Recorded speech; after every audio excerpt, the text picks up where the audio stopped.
Welcome back. Mike Mack sitting in 9 to noon on News Talk 830 WCCO. 5:30 the pregame, 6:05 the first pitch. The Twins and Baltimore Orioles, the red-hot Minnesota Twins, one of the hottest teams in all of baseball. Corey Provis will join us later. We'll break that down a little bit, as well as the Wild with Tom Chorsky. But joining us right now is Marty Wetherall. He's on the John Schuster Caldwell Banker hotline. And Marty has an interesting event that he runs, interesting competition that he runs. I got to know him during the COVID. We were looking for stories, and he gave us one that was kind of a nugget, and I've followed it ever since. And it makes sense. I just didn't know that this was in play. But what Marty helped uncover or create, or at least create enthusiasm for, was competition with, ready for this, drones. Why not, right? There's got to be some kind of a drone competition or exhibition we could put on, and they have done it, and they've done it successfully at high schools now for the last few years. And they had a competition yesterday at Target Field. He joins us now. Marty, thank you for joining us. Maxie, thank you so much for having me on. I appreciate it. What is a competition for drones like? I don't even know what categories they compete in. Well, you and I first connected a couple of years ago about this back during the pandemic, when we had moved our high school drone racing competition into a simulator. We didn't have to cancel like everybody else. We moved it into a virtual version with the same controllers that people fly their real drones with. They plug them into the computers. And we aired that live on Fox Sports North, if you remember, because there were no other sports happening at the time. And we had our state championship then. Well, 2 years later, we had our first national championship last year at the Mall of America. And yesterday, we had our second national championship. This is drone racing. It's first-person view drone racing. So pilots wear goggles, and they see through a little camera that's on the drone. So when they pilot the drones through elaborate race courses, they're actually riding along in a virtual way. Oh, come on. And the students are amazing. The best drone racers are teenagers, basically. It's a young person's sport, and so it's the perfect sport to introduce at the middle school and high school level. We had middle school, high school, collegiate. We even had a third grader racing yesterday at Target Field up in Truly on deck, up in the right field corner. Now, explain to me, what kind of courses are they racing through? Well, we can put anything out there that we want. Generally, we're talking about like hula hoop type things to fly through. We call them gates. But and they swing from where?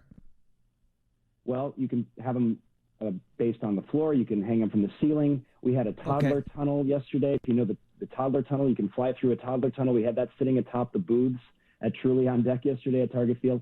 But Truly on Deck has so many incredible things. All the Gold Gloves are there. The Cy Young Awards are there. We were weaving through all that stuff and flying around, and there's that spinning TC chandelier on the ceiling, if you're familiar with that. No, be careful.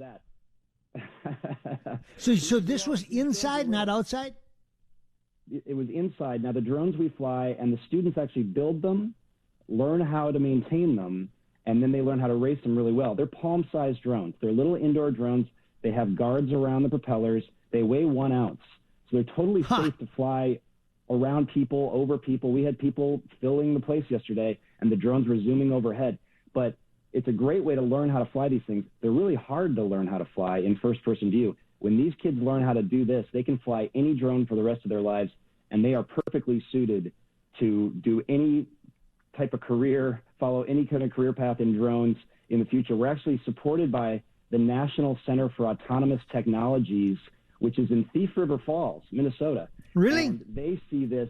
It is, the National Center for Autonomous Technologies, and they see our program as the perfect onboarding for young people who want to get into the technologies of tomorrow, all the autonomous technologies of tomorrow, because our drone pilots know what these multi-rotor aircraft can do.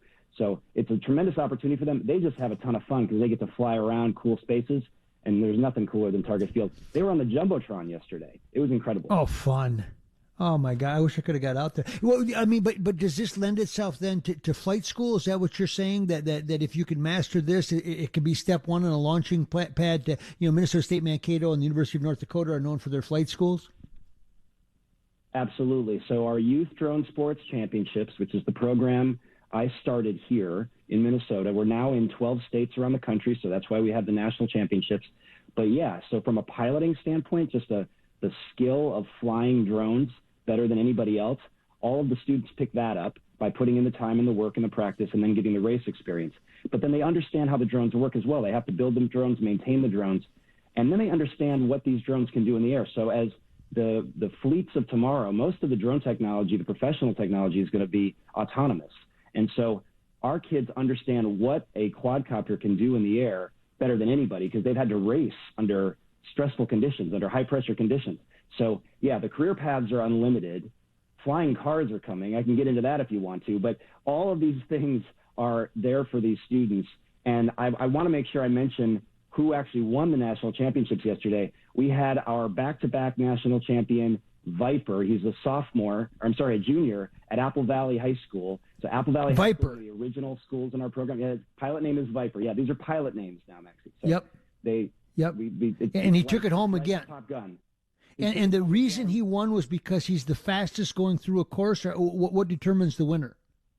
Yeah, if you go to Youth Drone Sports on Instagram, at Youth Drone Sports, look at our story and you'll see footage from yesterday. But all the drones start at a starting line. We race 4 at a time, and then they hear the signal, they take off, everybody knows what the course is, and then it's first across the finish line.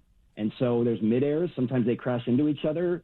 The drones are so light that they don't take a lot of damage. Even if they crash into the wall, they can get back up and fly again. But there's all kinds of things. If you hit off one of those hula hoops or through the toddler tunnel, you got to recover. So the resilience and the stick-to-itiveness that these kids learn in just getting through a course like this. But yeah, Viper was the fastest by far. Happy from Lakeville North took second. Boomer from St. Paul Highland Park took third. And I knew Boomer was coming in here somewhere. Yep, I knew somewhere we'd hear about Boomer because he's been trending in that direction. Last question for you: who are the kids? What's the profile of the kids that are on these teams? Who is attracted to the drone team?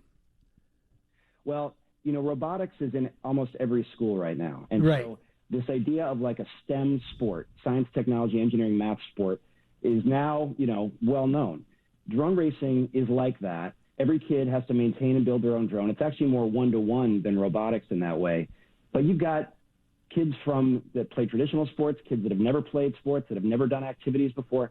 But this allure of putting on goggles, it's like building a Lego spaceship and becoming the Lego guy and getting inside and being able to fly it around your house. I mean, that's exactly what it's like. And so all kinds of kids, boys, girls, we'd like to see more girls participating, but it's for everybody. They all compete together. And like I said, we had a 3rd grader competing yesterday. Now he's, unusual, but kids really. What's his code name? Jedi Wolf from Pillsbury. Okay, so keep an eye on Jedi Wolf as we go forward. Yes. And then our collegiate champion was Vanadium from Chandler Gilbert Community College in Phoenix, Arizona. He actually came in from Arizona.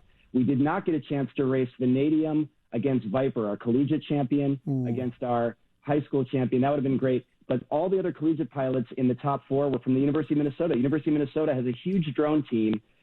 Nautilus, Spencer, and Speedy were also in the finals at the University of Minnesota drone team. It's a big team, and we got a bunch of other colleges in the area starting teams.